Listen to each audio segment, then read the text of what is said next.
মাননীয় স্পিকার মহোদয়, প্রথমেই আমি আপনাকে সম্বোধন করলাম as a leader of the house. আজকে অত্যন্ত আনন্দের দিন যে আপনার মতো একজন ব্যক্তিত্ব এবং বহুদিন আপনি দুবারের বিধায়ক, পাশাপাশি সামাজিক কাজে এবং রাজনীতির সাথে আপনি বহুদিন ধরে জড়িত এবং আপনি মন্ত্রীও ছিলেন আমাদের ত্রিপুরা সরকারের।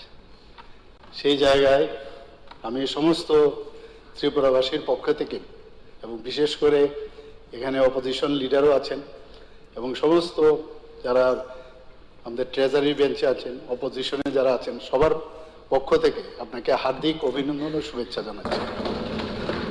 এবং আমরা আশা করি যে আপনি যা এই চেয়ারের মর্যাদা, নিরপেক্ষতা বজায় রেখে আপনি সবসময় কাজ করবেন এবং আপনার এই যে নতুন একটা দায়িত্ব আপনার পড়ল, সেটা যেন একটা ইতিহাসে লেখা হয়ে থাকে, সেই আশা রেখে আমার কথা বলা শেষ করছি। আপনাকে অসংখ্য ধন্যবাদ।